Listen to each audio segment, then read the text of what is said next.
Muy bien. Ya. Bueno, vamos entonces a orar para comenzar la reunión de esta tarde. Quiero pedirle a alguien que por favor nos pueda dirigir en oración, si hay un voluntario, voluntaria para que pueda orar, para que podamos comenzar, por favor. Miguel, tú que estás ahí mismo, ¿podrías hacer la primera oración para poder comenzar, por favor? Sí. Ya, oremos. Oremos. Padre nuestro que estás en los cielos, gracias porque permites que nos reunamos, así sea por internet, para estudiar la Biblia y el Espíritu de Profecía. Te pedimos que guíes nuestras mentes y también por las peticiones de salud que hicieron los hermanos. Cuídanos, protégenos de los males venideros. En el nombre de Cristo Jesús. Amén. Amén, Señor. Muy bien. Tuvimos recién la confraternización, a eso se refería Miguel, con los pedidos de salud que se hicieron. Y ahora, ¿no es cierto?, estamos orando para poder ya iniciar lo que es la continuación de la clase pasada. Así es que vamos a repasar aquí este versículo de aquí, vamos a retomar, que habla acerca de esta enemistad. Esta enemistad que dijimos había entre la serpiente y Cristo, y la simiente de la mujer, que es Cristo, y la simiente de Satanás, que son sus hijos. La enemistad puesta, dice, entre la simiente de la serpiente y la simiente de la mujer, y la serpiente de Satanás, por supuesto, era sobrenatural. La enemistad era en un sentido natural en el caso de Cristo, en otro sentido era sobrenatural, puesto que estaban combinadas la humanidad y la divinidad. Y dijimos, y lo vamos a repasar eso porque es un concepto muy importante, siempre tener en cuenta, esta cita es muy importante, está en Mensajes Selectos, tomo 1, página 297, dijimos que nosotros tenemos amistad natural hacia el pecado. Así nos mantendríamos siempre como esclavos de Satanás. Pero Dios hace algo sobrenatural por nosotros, que nos pone una enemistad que es de carácter sobrenatural para que nos distanciemos del pecado. Que si Dios no hubiera hecho esa promesa y no hubiera puesto esa enemistad, nosotros correríamos solamente detrás del mal y no tendríamos ninguna intención de hacer el bien. Seríamos por siempre esclavos de Satanás. Así que nosotros tenemos una amistad natural hacia los deseos de la carne, pero por otra parte tenemos una enemistad sobrenatural puesta por Dios hacia los deseos de la carne, que son estimulados por Satanás. Entonces, en este caso, Cristo era sobrenatural en las dos formas, porque como hombre, él no tenía inclinación al mal, así que su enemistad era natural, era algo natural hacia lo malo. No tenía deseos de la carne, no tenía nada malo. Entonces, era en forma natural, él no tenía amistad con la carne, digamos. Tenía una enemistad natural. Y también, como Dios tenía, mayormente todavía, con mayor razón, tenía una enemistad hacia el mal, hacia los deseos malos de la carne. Entonces Cristo, pues, ahí se ve claramente en esta cita que como hombre y como Dios, de las dos formas, él en forma natural tenía esta enemistad, ¿ya? Sobrenatural en el sentido de que como era Dios, su enemistad era sobrenatural por ser Dios, pero como ser hombre en forma natural tenía enemistad. Nosotros no somos como Cristo, nosotros tenemos solamente enemistad hacia a las cosas buenas y expuestas por Cristo, nosotros la enemistad hacia las cosas malas. Ahora, lo que vamos a ver acá es la guerra de las simientes, porque esta enemistad es una verdadera guerra, ¿no? El Señor Jesús dijo en San Juan 8, cuando tuvo una discusión con los fariseos y los dirigentes de su tiempo, religiosos, les dijo, vosotros sois de vuestro padre el diablo, y los deseos de vuestro padre queréis hacer. Él ha sido homicida desde el principio, y no ha permanecido en la verdad, porque no hay verdad en él. Parte diciendo el Señor Jesús, algo que podría decir los estigmatizó, claro, sí, exactamente, hizo eso y tenía razón. Les dijo que eran hijos de Satanás, porque les dijo, vosotros sois de vuestro padre el diablo. O sea, ellos son esa simiente de la serpiente. ¿Quiénes son ellos? Los que se alían con Satanás en las cosas malas. ¿Ya? Habiendo tenido el llamado de Dios y del Espíritu Santo para recibir una enemistad hacia el pecado, ellos permanecen en el pecado por decisión y se transforman en hijos del diablo. y los deseos de vuestro padre dice queréis hacer. Él ha sido homicida desde el principio, o sea, la intención de la carne es el homicidio. ¿Por qué? Uno no lo ve, o sea, a buena y primera no se nota. Pero siempre que nosotros nos ponemos en el lugar de los otros con toda la desconsideración posible por el egoísmo que hay en nosotros, nosotros somos homicidas. Porque eso no conoce límites. Cuando hay casos de extrema urgencia, ahí se nota eso. Cuando, por ejemplo, se está hundiendo un barco, estamos en peligro así de una cosa grande, cada uno lucha por salvar su propia vida y pasa por arriba de los otros, así sea que los matemos o que los condenemos a morir, pero nosotros queremos nosotros salvarnos. Entonces vamos a ver que en el fondo de nuestro corazón está reinando el egoísmo, digamos de forma natural. Cuando no somos de Cristo y no estamos con Cristo, el egoísmo impera, y el egoísmo es homicida en sí mismo. El egoísmo es yo, yo, yo. Y si tengo que elegir entre yo y él y ella, voy a elegirme a mí. Pero si a él se le pasa algo con tu elección, no importa, lo que me importa soy yo. Es homicida. Y el diablo dice que ha sido homicida desde el principio y no ha permanecido en la verdad, porque no hay verdad en él. Entonces hay dos características que son inherentes a la maldad, digamos, que heredamos de Adán, que la adquirió al ceder a las tentaciones de Satanás, y que son, esas dos tentaciones son el homicidio y la mentira. Y en este caso querían matar a Cristo y se valieron de mentiras, buscaron testigos falsos, hicieron lo que pudieron para poder acabar con Cristo.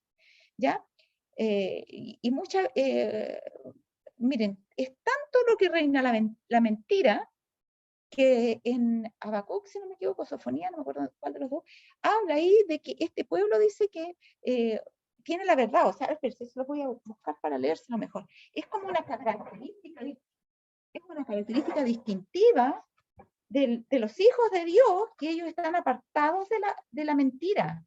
Es algo sobrenatural, porque nosotros naturalmente tendemos a usar la mentira, es la tendencia natural del hombre, para refugiarse por ella y escapar de cualquier cosa.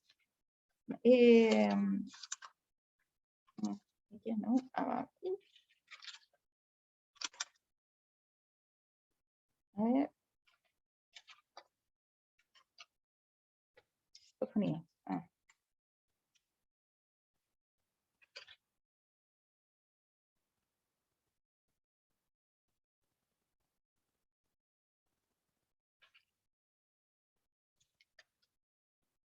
A ver, ya, está, mire, a ver qué es lo que pasa. Buscar mi Biblia antigua porque lo tenía eso allá y se me perdió la ubicación espacial de la cosa.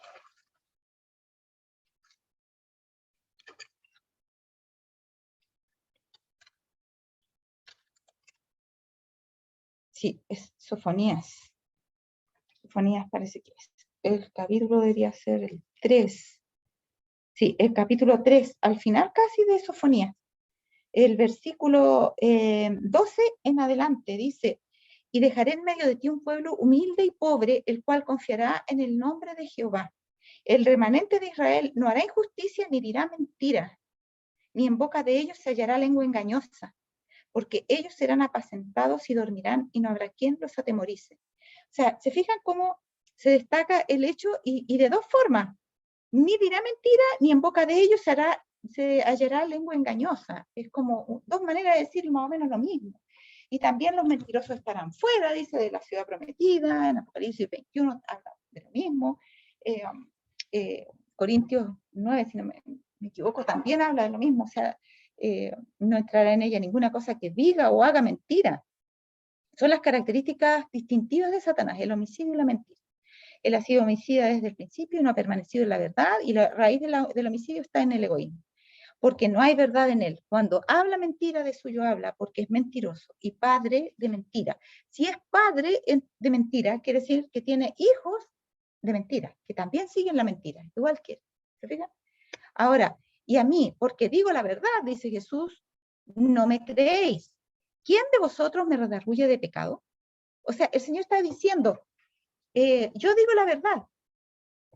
Y ustedes debieran creerme porque no tienen ningún pecado que sacarme en cara, porque yo no tengo pecado. Si yo no tengo pecado, ustedes deben creerme lo que digo, porque yo digo la verdad, porque no tengo pecado. ¿Se fijan?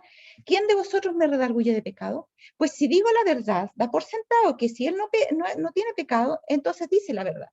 ¿Por qué vosotros no me creéis? El que es de Dios, las palabras de Dios oye. Por esto no las oís vosotros, porque no sois de Dios. ¿Se fijan? Aquí está la diferencia.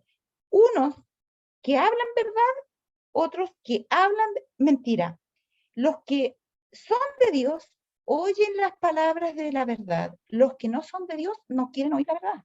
Y ellos por eso no querían oír a Cristo, porque ellos no eran de Cristo. ¿Ah? Entonces no se complacen en la verdad, porque no son de Dios. Dice, si el mundo os aborrece, sabed que a mí me ha aborrecido antes que a vosotros. Si fuerais del mundo, el mundo amaría lo suyo. Así que no nos extrañemos de que la gente del mundo les caigamos pesados, les caigamos fanáticos, les caigamos exagerados, etcétera. Que no les gustemos, que digan que somos malas personas, que, etcétera. Dice, si fuerais del mundo, el mundo amaría lo suyo. Pero porque no sois del mundo, antes yo os elegí del mundo, por eso el mundo os aborrece. Yo soy el responsable de que los odien, porque yo los saqué de ahí. Acordaos de la palabra y gracias a Dios que lo hizo. Yo le agradezco a Dios por eso. Acordaos de la palabra que yo os he dicho. El siervo no es mayor que su señor. Si a mí me han perseguido, a vosotros también también a vosotros os perseguirán. Si han guardado mi palabra, también guardarán la vuestra. ¿Ya? Entonces, nosotros debemos dar por sentado que si Jesús, no teniendo pecado, si Jesús siendo perfecto y haciéndolo todo perfecto, así todo, no lo quisieron escuchar y lo persiguieron, ¿qué queda para nosotros? O sea, si en el árbol verde, que era Jesús, que era verde en el sentido que estaba lleno del Espíritu, no había muerte espiritual en él, si a él le hacían esas cosas en el árbol seco, ¿qué no se hará? Dijo. O sea, nosotros que no estamos llenos del Espíritu Santo. Y también todos los que quieren vivir piadosamente en Cristo Jesús padecerán persecución. Todos. O sea, si usted no está siendo perseguido, si a usted no le dicen que es fanático, si no le dicen que es exagerado, si no le dicen nada de esas cosas, ahí tiene que tener miedo. Ahí cuídese, porque quiere decir que algo no anda bien en la vida. Porque si no, si usted estuviera con Cristo, tendría persecución. Así que no es nada de extraño y no debemos, dice, no se asombren cuando los persigan. Eso es lo que dice Pedro, si no me equivoco. No es de asombrarse, porque es la suerte natural de los hijos de Dios. Ahora, hay una gran rebelión en el universo terrenal. Aquí donde decía que esta cita al final había algo que yo no entendía mucho, por eso mejor no lo puse porque lo quiero estudiar, pero tengo que ver la cita original, se me olvidó verlo, la verdad. Y la puse acá a última hora porque la tenía más para el final. Hay una gran rebelión en el universo terrenal. ¿No hay un gran caudillo de esa rebelión? ¿No es acaso Satanás la vida y el alma de todas las variedades de rebelión que él mismo ha instigado? Aquí está hablando de un universo terrenal. ¿Se fijan ustedes? O sea, se está refiriendo acá a lo que pasa en nuestra tierra, no se está refiriendo al cielo. Y dice que hay una gran rebelión aquí en la tierra. Y es cosa de mirar nomás. Mire, cuando pare la pandemia van a volver otra vez las revueltas sociales. No importa si los gobernantes sean de derecha, si sean de izquierda, la gente ya se acostumbró a reclamar por todo y a estar en rebelión por todo lo que sea. Si es por el asunto asunto de género, si es por el asunto del social, de los dineros, si es por las corrupciones, de aquí de acá, por lo que sea, siempre vamos a tener marchas y protestas y siempre vamos a tener problemas acá, porque hay una rebelión implantada en el corazón humano. Y esa rebelión está en el universo terrenal. Y hay un caudillo de esa rebelión. No es que sean los de derecha o los de izquierda. Es un solo caudillo para esa rebelión. Y es Satanás. Y dice que la vida y el alma de todas las variedades de rebelión. De todas. Ah, pero es que yo estoy abogando por algo correcto. Sí. Pero está bien. Está bien que nosotros pensemos que una cosa es injusta y digamos que debe ser justa. El problema es cuando se mezcla el bien con el mal, porque así como trabaja Satanás.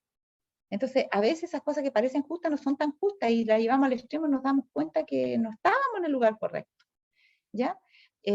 O alguna injusticia que sufrimos. El mismo Señor Jesús sufrió muchas injusticias, pero Él no se rebeló en contra de los gobiernos terrenales por las injusticias que sufría, porque Él sabía que la única manera de acabar con esa rebelión era acabar con el autor de la rebelión, que era Satanás. Porque la rebelión se instiga por los seres humanos que se portan mal porque tienen a Satanás dentro de ellos. Y los que reclaman también lo tienen. Entonces Satanás juega con esas dos cosas. Y entonces dice acá que la vida y el alma de todas las variedades de rebelión que él mismo ha instigado, ¿no es cierto? O sea, están en Satanás. No es él, dice, el primer gran apóstata que se apartó de Dios. Existe una rebelión. Lucifer renunció a su lealtad y está en guerra. ¿Está en guerra contra qué? Está en guerra contra el gobierno divino.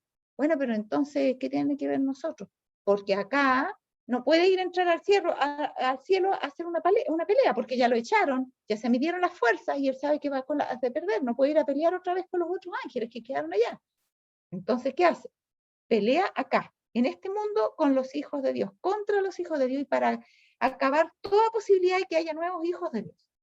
Cada vez que alguien se acerca a Dios, Satanás está ahí para alejarlo. Se le ha confiado a Cristo el sofocar la rebelión. Entonces aquí tenemos la simiente y la simiente. Los hijos de una simiente y los hijos de otra simiente. Tenemos a Satanás y los suyos, a Cristo y los suyos. ¿Se fijan? Y Cristo es el que está llamado a sofocar esa rebelión. Él hace de este mundo su campo de batalla, pero la batalla de Cristo es de otra naturaleza, es una batalla espiritual, no es una batalla física, no es una batalla como otras batallas.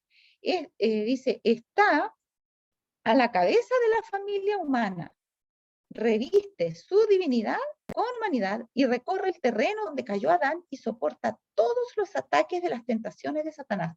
O sea, fíjense la forma en que Cristo sofoca la rebelión. La forma celestial de sofocar la rebelión es totalmente ajena a los principios de este mundo. El Señor dijo, a ver, bendecid a los que os maldicen.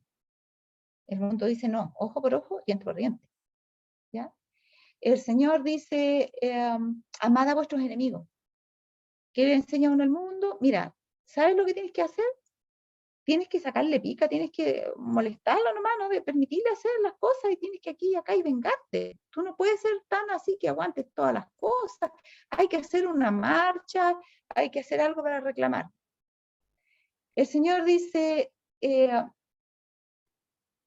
a orar por los que os ultrajan y os persiguen. No es orar para que Dios los castigue, es orar para que se arrepientan. ¿Ya? El mundo dice, no, llévalos a la justicia, te hicieron mal, tienes que denunciarlo, tienes que hacer aquí y allá, tienes que desquitarte, no le hagas ningún bien. Haced bien a los que os aborrecen. Son principios totalmente distintos. La guerra de Cristo se pelea en otra esfera, en la esfera celestial que es muy diferente a la nuestra. Él hace de este mundo su campo de batalla, está a la cabeza de la familia humana. ¿Ya? ¿Quién estaba antes a la cabeza de la familia humana? Adán. Pero Cristo viene como el segundo Adán, a tomar el lugar de ese Adán que fracasó, triunfó y tomó el puesto que perdió el primer Adán y que Satanás le había arrebatado, y ahora él está a la cabeza de la familia humana en vez de estarlo Satanás. Reviste su divinidad con humanidad y recorre el terreno donde cayó Adán. O sea, para sofocar esta batalla fue indispensable la encarnación, porque revistió su divinidad como humanidad para poder pelear la batalla desde adentro. Y recorre, dice, el terreno donde cayó Adán y soporta todos los ataques de las tentaciones de Satanás, pero no se rinde. En un solo detalle, la salvación de un mundo está en juego. Él resistió al supremo engañador, tuvo que vencer como hombre en lugar del hombre. Y el hombre, de la misma manera, debe vencer mediante un escrito está. ¿Se fijan? ¿Cómo venció Cristo? Mediante la palabra de Dios. Escrito está, escrito está, escrito está. ¿Cómo debemos vencer nosotros? Escrito está, escrito está, escrito está. Él vino a hacernos un ejemplo para enseñarnos cómo salir del problema del pecado. Él sofoca la rebelión trabajando en los corazones de los hombres, ¿ya? Y nosotros debemos conocer su palabra, porque es por su palabra que nosotros tenemos que vencer, así como Él venció por medio de la palabra de su Padre.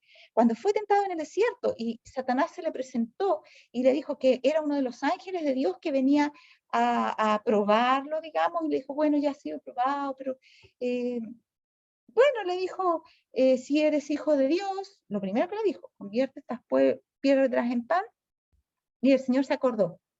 Pero ¿por qué me dices si eres hijo de Dios? Cuando mi padre me acaba de decir, cuando me bauticé, tú eres mi hijo amado.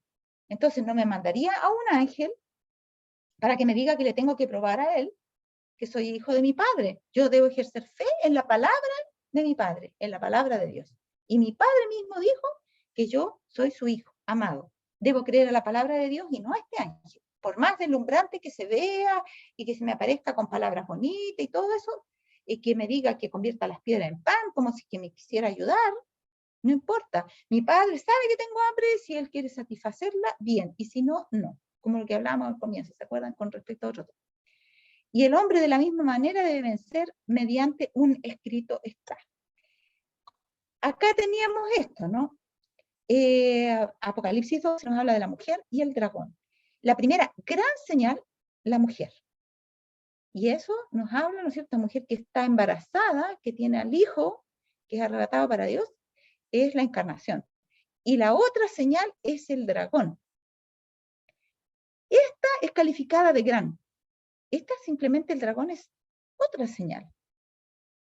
Y hay otra señal grande y admirable. ¿Pero qué es más? ¿Una gran señal o una señal grande? Cuando hablamos, por ejemplo, a ver, hay un gran curso que están dictando sobre esto. Nosotros estamos hablando de la calidad del curso, de algo que tiene prestigio, es un gran curso, es algo que no te puedes perder, es algo importante. Pero si hablamos, es un curso grande, podemos hablar más en referencia al tamaño, a cuánto dura, a la extensión lo que abarca. Es más grande, gran. Esta es la gran señal. La encarnación es la señal de todas las señales y dijimos ya, es el gran misterio, el misterio de todos los misterios. Y Satanás es otra señal. ¿Señal de qué? Ya lo vamos a ver. Y acá tenemos otra señal grande y admirable, que son las 7 plagas, ¿ya? La consumación de la ira de Dios. ¿Y por qué es grande esa señal? ¿Y por qué es admirable? Porque es algo ajeno a la forma en que Dios batalla, o que Dios sofoca las rebeliones o las cosas malas. No está en la naturaleza de Dios el destruir. Es algo, es una obra extraña, es una operación extraña. La Biblia habla de eso como su extraña obra, su operación y extraña operación. Es algo ajeno a su gusto. A Dios no le gusta destruir, por eso que está tratando de salvar y salvar y salvar. Pero finalmente tendrá que hacer esta extraña operación para exterminar el mal de una vez por todas. Entonces, nosotros aquí tenemos el secreto de la comprensión de Apocalipsis. Está en el centro de Apocalipsis. Está hablando que el problema, o sea, el principal problema del pecado en este mundo va a ser sofocado mediante la primera gran señal, la encarnación. Después vamos a tener la otra señal que nos va a hablar de la naturaleza de la batalla, que va a haber entre estas dos simientes. ¿De qué se trata esta batalla? Esta batalla tiene un director, que es el dragón. Y así como él es, así es el carácter de la batalla que él hace. Y es lo que hay en sus hijos que están en este mundo. Entonces vamos a entender lo que pasa en Apocalipsis si sabemos que el dragón es el que está liderando esa batalla de los que le siguen. Pero tenemos al final la última señal, que es la terminación del conflicto con las 7 plagas, que es la justicia de Dios que tarda pero llega, pero va a llegar, ¿ya? Y que debe ser impuesta. Dios no está de acuerdo con la impunidad, por eso tuvo que matar a Cristo, porque Él estaba cargando con nuestros pecados y el que fuera pecador debía morir y Él murió en lugar nuestro. Entonces, los que no estén acogidos, digamos, a esa dádiva tan grande de Dios, van a tener que ser castigados y muertos y destruidos, y el pecado va a ser acabado, sofocado para siempre. Y esa es la otra señal grande y admirable, que es la manifestación de la ira de Dios. Dios ha callado 6.000 años su ira, ha tenido paciencia de 6.000 años, pero va a llegar el momento en que su ira va a ser derramada sin mezcla de misericordia. Y ese va a ser el fin del mal. Entonces Apocalipsis nos está hablando de cómo se sofoca el mal, la encarnación, de la naturaleza de los que luchan contra Cristo, que es el dragón y sus hijos, y de la terminación del problema del pecado que culmina en estas 7 plagas que muestran la ira de Dios. Ahora, esa otra señal, el dragón, con respecto a él vamos a hablar un poquito. Dice, también apareció otra señal en el cielo. Y fíjense que estas señales son en el cielo. O sea, lo que pasa aquí en la tierra, la clave para entender lo que pasa aquí en la tierra la vamos a buscar ¿dónde? En el cielo. En los 3 casos las señales son en el cielo. Le son mostradas a Juan en el cielo. ¿Ya? Ahí radica digamos, la razón de ser de lo que va a pasar acá en la tierra. He aquí un gran dragón escarlata que tenía 7 cabezas y 10 cuernos, y en sus cabezas 7 diademas, y su cola arrastraba la 1/3 parte de las estrellas del cielo. Vamos a leer ahora en orden cronológico Apocalipsis 12. No es lo usual, no está en orden cronológico Apocalipsis 12, pero lo vamos a leer en orden cronológico porque como ya conocemos la historia, así la vamos a visualizar en una forma más rápida para tenerla fresca en nuestra mente para lo que vamos a ver, ¿ya? Entonces, está esto, que él estaba en el cielo, arrojó la 1/3 parte de las estrellas del cielo después de esa batalla, que son los ángeles que le siguieron. Hubo una gran batalla en el cielo. Miguel y sus ángeles, ahí está la descripción de cómo fueron arrojadas estas estrellas del cielo. Miguel y sus ángeles luchaban contra el dragón, las 2 simientes, Miguel y sus ángeles, y Satanás, o el dragón, y sus ángeles. Ahí están las 2 simientes, pero después cuando se traslada a la tierra, se añade la simiente de los hijos de Adán que se pusieron de parte del dragón. Entonces, en el cielo era Miguel y sus ángeles contra el dragón, y luchaban el dragón y sus ángeles. Pero no prevalecieron ni se halló ya lugar para ellos en el cielo. Y el dragón se paró frente a la mujer que estaba para dar a luz a fin de devorar a su hijo tan pronto como naciese, y su hijo fue arrebatado para Dios y para su trono. Como venía la promesa del que lo aplastaría en la cabeza, el dragón estaba esperando que apareciera Cristo, y cuando vio, ¿no es cierto?, que estaba embarazada esta mujer, que es María, entonces él se preparó para darle muerte, ¿ya? Pero él finalmente triunfa y fue arrebatado para Dios y para su trono, para reinar, ¿ya? Y el dragón persiguió a la mujer, o sea, como ya no quedaba el Hijo de Dios en esta tierra, porque triunfó y por eso se pudo ir al cielo, entonces ahora el dragón persigue a los que quedaron, persigue a la mujer que dio a luz a Cristo, ¿ya? Simbolizada por el pueblo de Dios, o la iglesia, podríamos decir. La mujer que había dado a luz al Hijo. Pero la tierra ayudó a la mujer, y la tierra en forma literal, ¿ya? Este planeta que Dios había creado ahora ayuda a la mujer, ¿ya? En cierta forma podríamos decir que también la tierra estaba dando ya algún asomo de redención por Cristo que había venido, porque la tierra misma ayuda a la mujer. Cuando, ¿no es cierto?, la iglesia está perseguida, que estaba Satanás luchando para acabar totalmente con ella durante 1260 años, una guerra a muerte, y cuando en todas partes estaban persiguiendo y dando muerte a los hijos de Dios, se abre una tierra libre en Estados Unidos, Norteamérica, y esto contribuye a parar la persecución, porque todos empiezan a arrancar para allá, irse a ese lugar libre, y entonces los otros países, para no perderlos a todos, digamos, tienen que también dar ciertas libertades, y se acaba, porque llega el periodo profetizado por Dios, se para la persecución. ¿Quién ayudó a que parara la persecución? La tierra. La tierra ayudó a la mujer. Entonces el dragón se llenó de ira contra la mujer. O sea, ya tenía ira y había perseguido a la mujer. Pero ahora, como la mujer triunfó, digamos, porque Dios la ayudó, le dio las alas de la gran águila, entonces ahora él se llena de ira. ¿Por qué? Porque se cumple esa profecía de los 1260 años, se acaba el poder por medio del cual él perseguía, y él se da cuenta que le queda poco tiempo, porque él conocía la profecía, sabía en qué consistía, y sabía que cuando derrocaran al Papa era porque significaba que se paraba la persecución, y eso significaba que se iniciaba el tiempo del fin, y a él le quedaba poco tiempo, y eso significó que él se llenó de ira contra la mujer, y se fue a hacer guerra contra el resto de la descendencia de ella. Aquí hay un remanente de la mujer. Vamos a ver que al final ya no está la mujer, queda un resto. No está la mujer, queda un resto de la descendencia de ella, los que guardan los mandamientos de Dios y tienen el testimonio de Jesucristo. Diciéndolo de cierta forma, siempre ha habido un remanente que guarda los mandamientos de Dios y tiene el testimonio de Jesucristo. El testimonio de Jesucristo es todo lo que Él nos ha revelado, porque todas las escrituras son dadas por medio de Cristo, no solo el Apocalipsis, ¿ya? Entonces, ¿qué pasa? Los que siguen, y no solamente las escrituras de la Biblia, tenemos ahora los escritos de Elena de White también, los que guardan los mandamientos de Dios y tienen el testimonio de Jesucristo, que es la revelación completa que Cristo nos ha dado, ellos son el objeto de la persecución de Satanás, que está lleno de ira porque le queda poco tiempo, y son el resto de lo que quedó, son un remanente, ¿ya?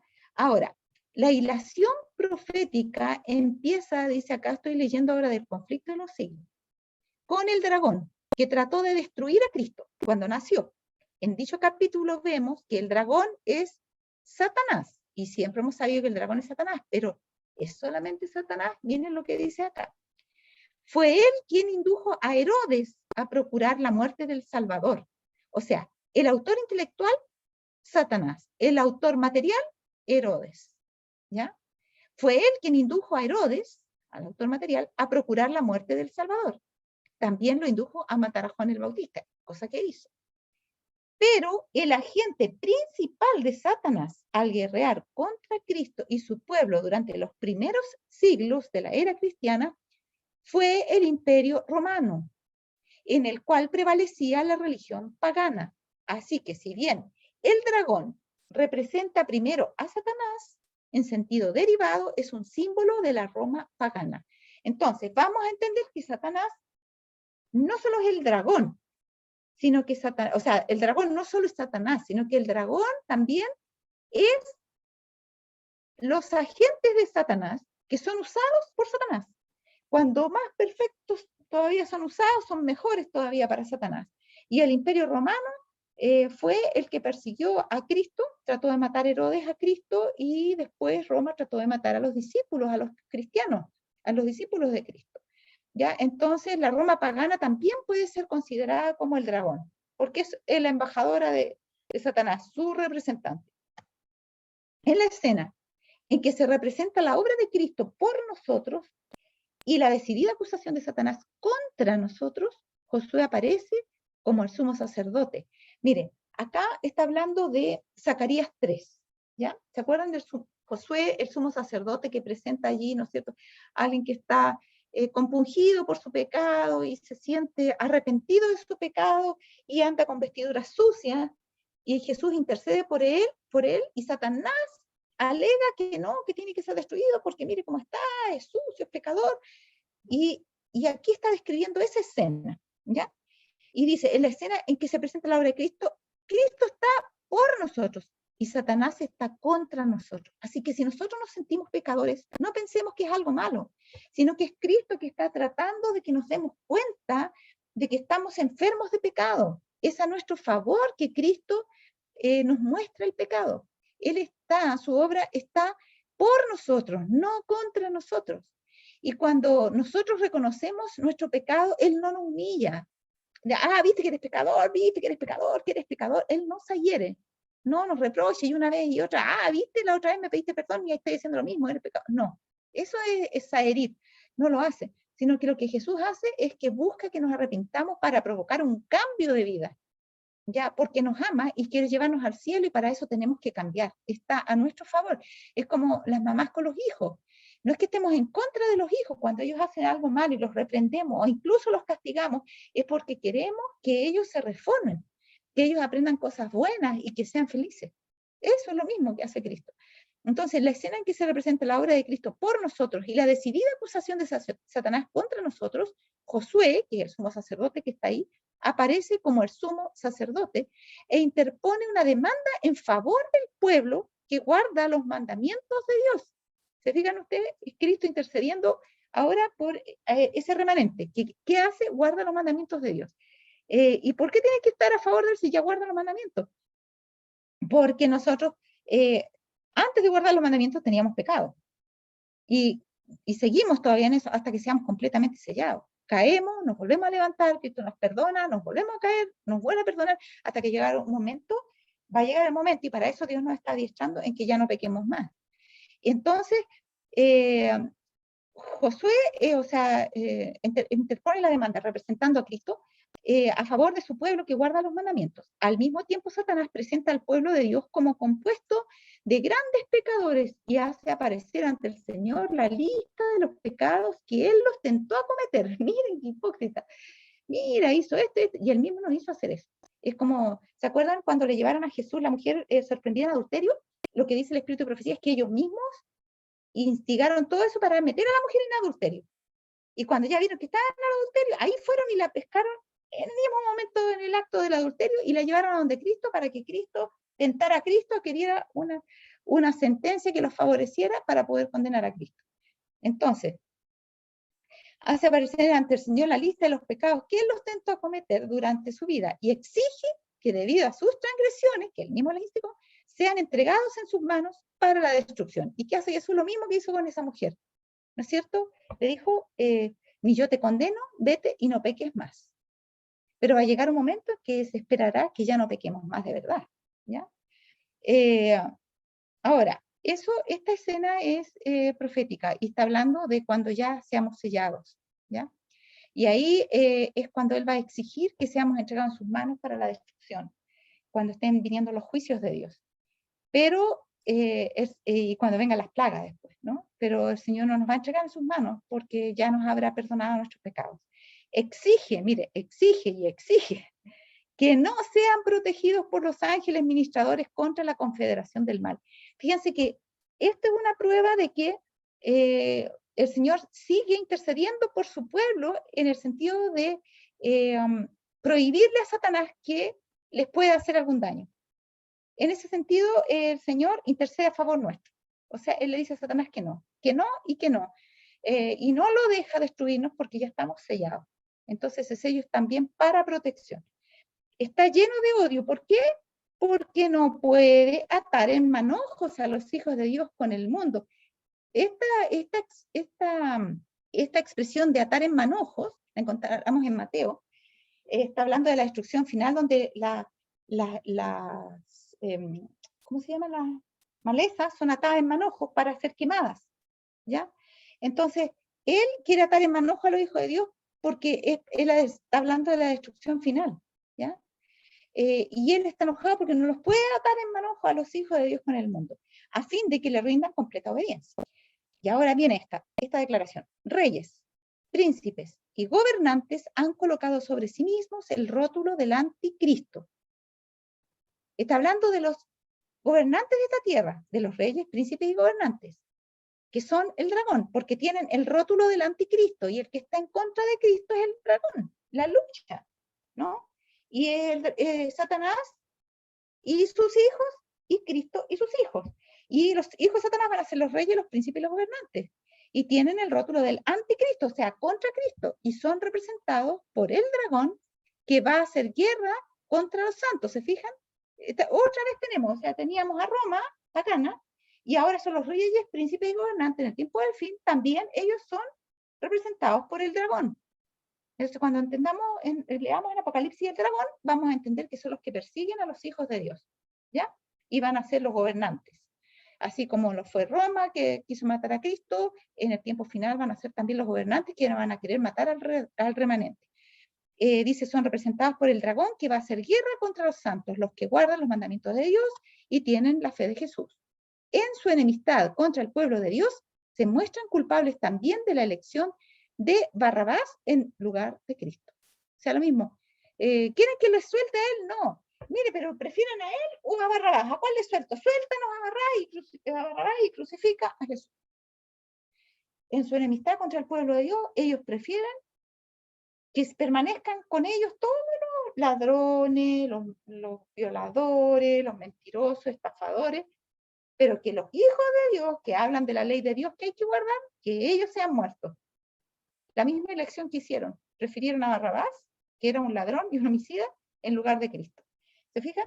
Ahora, antes de la caída de Satanás, el padre consultó a su hijo, porque vamos a ver aquí cómo empezó esta cosa. Ya lo vamos a ver rápidamente, no nos vamos a detener tanto, por lo menos hoy día en esto. El padre consultó a su hijo sobre la formación del hombre. Ellos se propusieron hacer este mundo y crear bestias y seres vivos sobre él y hacer al hombre a la imagen de Dios para reinar como un monarca gobernante sobre cada ser vivo que Dios había de crear. Cuando Satanás discernió el propósito de Dios, se puso envidioso de Cristo y celoso porque el Padre no le había consultado a él. ¿Envidioso? Es distinto de celoso, aunque es muy parecido, y a veces se usan como palabras sinónimas. Pero envidioso es porque, ¿por qué lo eligen a esa persona en lugar de a mí? Yo soy más virtuosa que esa persona. Y celoso, envidioso, las cosas de esa persona. Yo quiero las cosas que le dieron, los privilegios que le dieron a esa persona, los quiero para mí. Las cosas que tiene esa persona, los privilegios que tiene esa persona. Y celoso porque quieren más a esa persona que a mí. ¿Se fijan? Son esos dos esferas, esos dos ámbitos. ¿Ya? Ahora, se puso envidioso de Cristo y celoso, porque el Padre no le había consultado a él en relación a la creación del hombre. Satanás tenía el más alto rango en relación con los ángeles, pero Cristo estaba sobre él. Estaba celoso de Cristo y estaba envidioso de las prerrogativas de Cristo. Él quería tener ese lugar. Su corazón estaba lleno de amor y gozo al servir a su Creador, hasta que comenzó a pensar que su sabiduría no provenía de Dios, sino que era inherente a sí mismo, que él era tan digno como Dios de recibir el honor y el poder. Aquí el problema de Satanás. Llegó a pensar que su sabiduría era propia, fíjense, que, o sea, por un milagro así, él era bueno porque era bueno. Mucha gente hoy día dice, pero si yo no le hago mal a nadie, yo creo que Diosito me va a llevar cuando venga, porque yo no soy mala, yo soy buena, no como ese, como aquí, como allá. Hermano, si algo de bueno hay en nosotros es porque Dios lo puso, porque nosotros no somos buenos. ¿Ya? Y Satanás le pasó eso mismo. Él pensó a pensar que su sabiduría no provenía de Dios. ¿Ya? Cuando nosotros a veces hablamos, lo hacemos inspirados por el Espíritu de Dios, y decimos, uy, que me salió lindo el sermón. No, hermano, el sermón estuvo lindo porque Dios le dio sabiduría, no porque provino de usted. Y él pensó que eso era algo inherente a sí mismo, que él era tan digno como Dios de recibir el honor y el poder. Poco a poco, Satanás fue complaciendo el deseo de ensalzamiento propio. Aunque toda su gloria provenía de Dios, este poderoso ángel llegó a considerarlo como algo propio. Primera cosa, la sabiduría. Pensaba que era inherente a sí mismo. Segunda cosa, su gloria, la gloria que él tenía. Dice que incluso tenía un trono radiante de gloria, que se le dio ahí para que estuviera como ángel cubridor. Él tenía una luz que lo embargaba, igual como la de Adán y Eva, más grande que la de todos los otros ángeles, era de mayor estatura, de más hermosura. Dice que fue el más parecido a sí mismo que Dios hizo de todos los ángeles, ¿ya? Su gloria, su prestigio, su majestad que tenía. Dice, aunque toda su gloria provenía de ¿quién? De Dios, este poderoso ángel llegó a considerarlo como algo propio. Él pensaba que la gloria esa era de él sola, no era algo que Dios había hecho, y la sabiduría tampoco, que Dios estaba queriendo como decir que era algo que le había dado a él, o exigirle algo como si él le debiera algo a Dios, pero eso era algo suyo, no le debía nada a Dios. Dice acá, mire esta cita, qué interesante. Si escuchan diligentemente la voz divina, ¿cómo andamos con la hora? Queda poco. Si confían en la sabiduría de ¿quién? De Dios. Este consejo es para nosotros, para que no nos pase lo mismo que Satanás. Si escuchan diligentemente la voz divina, si confían en la sabiduría de Dios y siguen los consejos de su palabra, entonces, y mientras que no se jacten de una bondad superior, o sea, no creamos que nuestra sabiduría es ajena, o sea, que es propia nuestra. La sabiduría nuestra es de Dios. No nos jactemos de que somos tan buenos. Nuestra bondad viene de Dios. Cuando hacemos algo bueno, y nos gozamos por eso, es porque Dios preparó buenas obras para que anduviéramos en ellas, no porque nosotros las hicimos.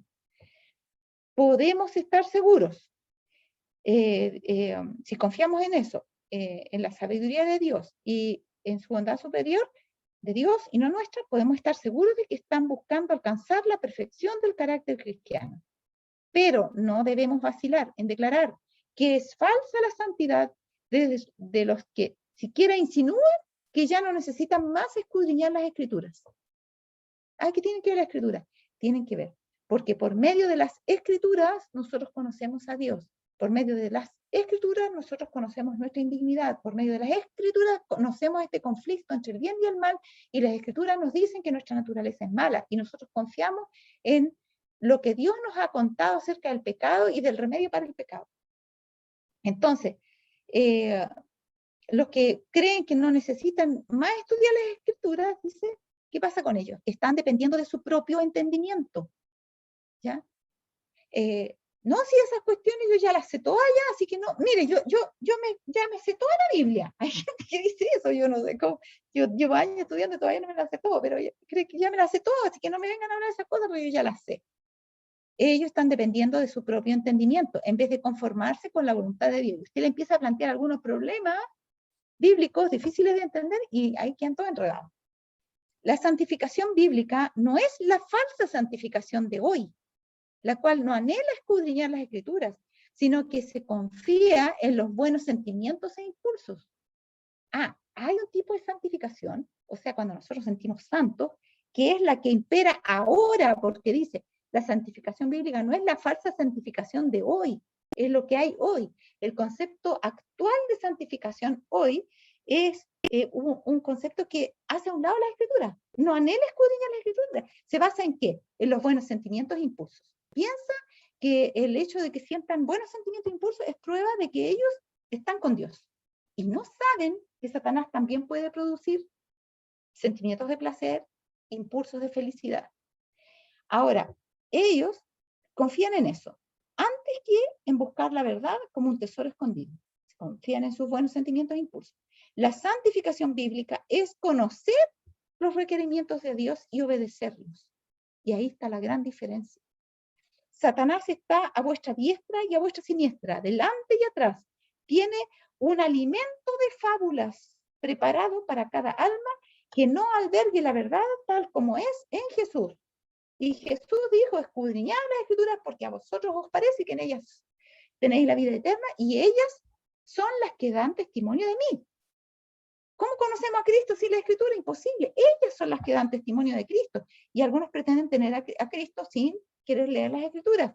Entonces Satanás prepara un alimento de fábulas para esos que tienen la confianza propia, para cada alma que no albergue la verdad tal como es en Jesús. Y a Jesús lo conocemos como la verdad que es acerca de Jesús está en su palabra, en la Biblia.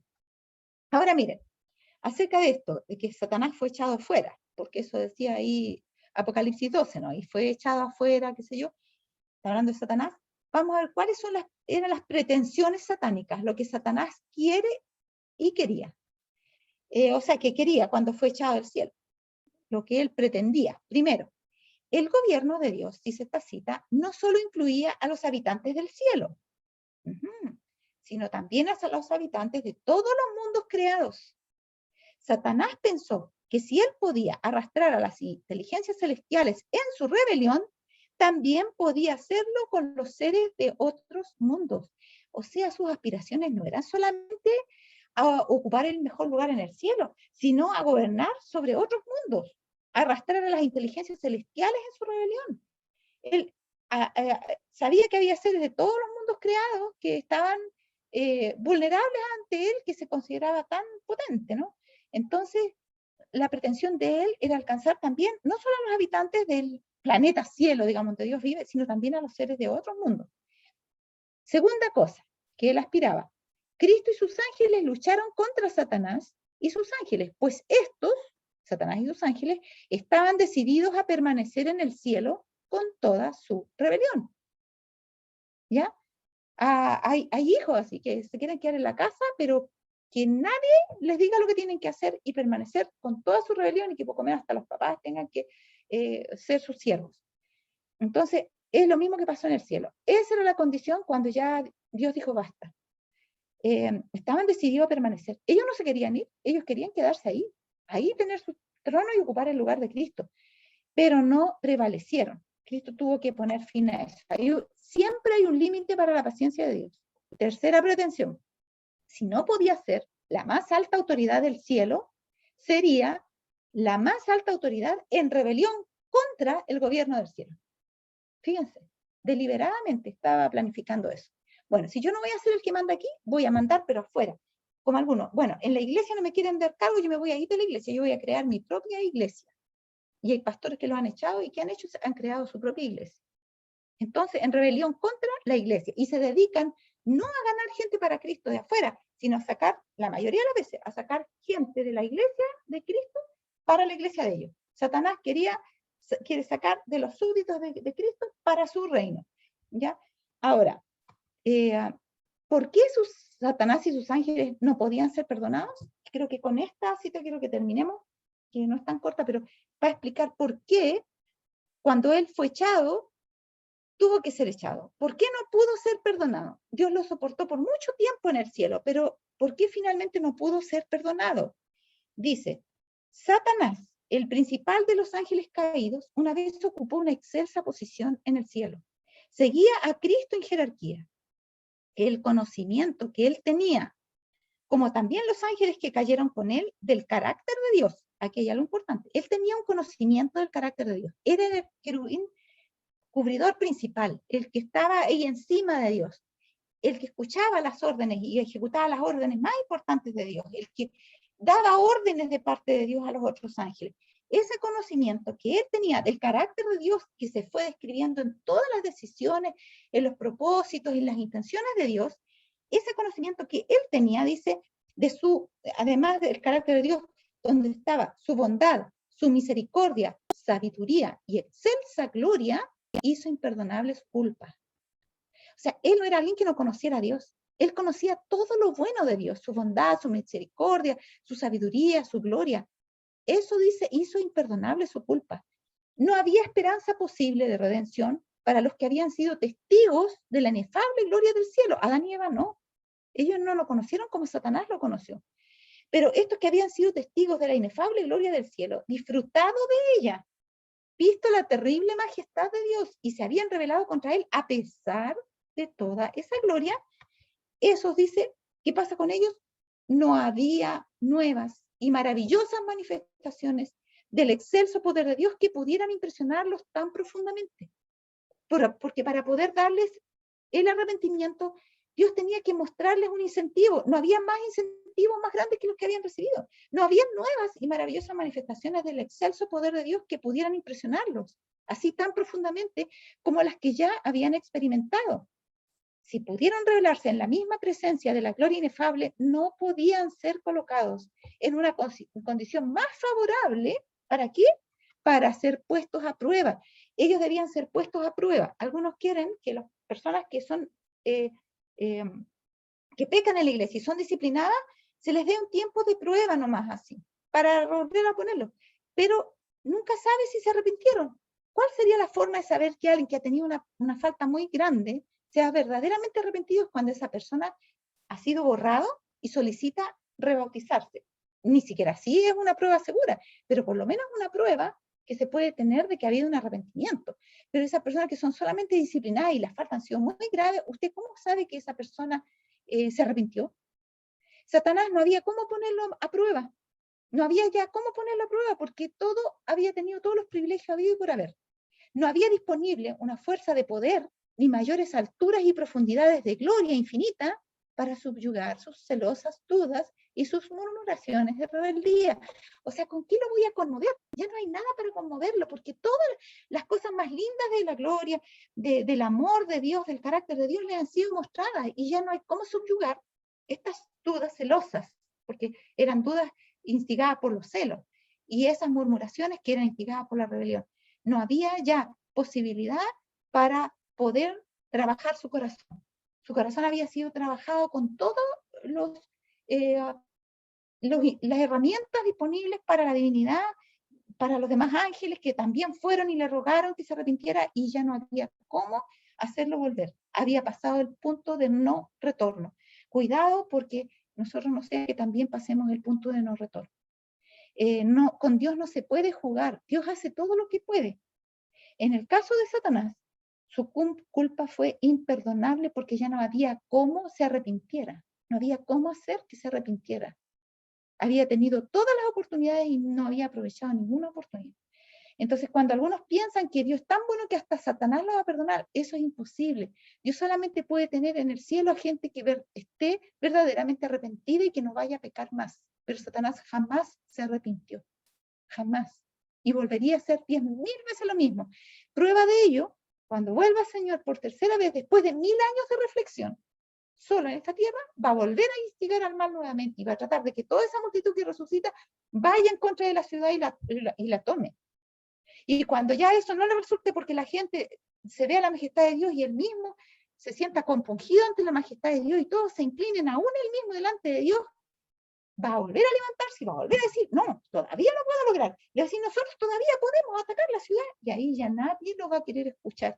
Y todos se van a levantar en contra de él para matarlo, va a ser quitado su poder de él y entonces Dios ahí lo va a destruir. ¿Se fijan? Entonces, que nadie les pase el cuento de que Dios es tan bueno que hasta Satanás lo va a perdonar. No se puede, porque Dios no puede perdonar a alguien que no se arrepienta. ¿Ya? Y por eso dice, hoy no endurezcas tu corazón si escuchas la voz de Dios, porque puede que no la escuches mañana. Porque Él no va a lidiar para siempre con nosotros. Nosotros no tenemos 6.000 años de oportunidad. Nosotros solamente, y bueno, Satanás perdió su oportunidad antes de llegar a estos 6.000 años, la perdió en el cielo. Nosotros tenemos esta corta vida de prueba, ¿ya? Y todos tenemos que ser puestos a prueba. Aún Satanás, si hubiese elegido arrepentirse, tenía que ser puesto a prueba. ¿Se fijan? Y ahí dice, pues mire, dice, no podían ser colocados en una condición más favorable para ser puestos a prueba. Tenía que ser puestos a prueba Satanás de nuevo, pero no había una condición más favorable para ponerlo a prueba. Y Dios nos pone a prueba cuando nos da facilidades para que podamos elegir entre el bien y el mal. Si solamente nos diera la facilidad para escoger el bien, no sería ninguna prueba. Nos ponen en una isla donde no hay nadie, donde solamente hay amplia alimentación, pero solamente la alimentación buena que se puede comer, donde no tenemos ningún problema, claro, ahí no tenemos para qué portarnos mal. Pero si nos ponen condiciones desfavorables, entonces se va a ver lo que hay en nuestro corazón. El Señor nos pone al mismo tiempo cosas favorables y desfavorables. Cosas favorables que nos tientan a olvidarnos de Dios y cosas desfavorables que también a veces nos hacen renegar en contra de Dios. A la vez nos pone cosas favorables que nos ayuden a recordar el amor de Dios y cosas desfavorables que nos ayuden a revivir la enemistad que tenemos contra Satanás. Nos pone condiciones, en distintas condiciones. Nosotros debemos aprovechar y todas esas cosas que Dios nos da son para nuestro bien. Las pruebas son para nuestro bien, son necesarias. Aún cuando sentimos la ausencia de Dios, es para ejercitar nuestra fe, porque Dios nunca está ausente. Y nosotros sentimos eso, pero Dios está ahí. Siempre Dios está muy presente, pendiente de la vida de cada uno de sus hijos. Muy bien, vamos a llegar hasta aquí por el día de hoy. Vamos a tener la última oración. Gloria, que te veo allí, ¿podrías tener la última oración, por favor? Para que podamos terminar esta clase. Hasta el próximo sábado, a las 4:30 de la tarde. Él es ahí. Muy bien. Ya, oremos. Oremos. Señor, que estás en el cielo, alabado sea tu nombre. Te damos gracias por este día sábado, Señor, y por este estudio de tu palabra. Te rogamos que tú nos des entendimiento y que esta lección de hoy sea grabada en nuestra mente, en nuestro corazón, y que nos fortalezca, Señor, en las pruebas, en este tiempo tan difícil, Señor, que no nos soltemos de tu mano. Guíanos, Señor, cada día, protégenos, Señor, que tu presencia siempre esté con nosotros. Bendice a este grupo, Señor, interesado en aprender cada día más de ti, y bendice también a Jacqueline, Señor, tu instrumento para darnos a conocer estas verdades. Gracias, Señor, por todas tus bendiciones. En el nombre de Jesús. Amén. Amén, Señor. Que Dios los bendiga, que tengan una Amén. linda semana y nos veremos el próximo sábado. Así es que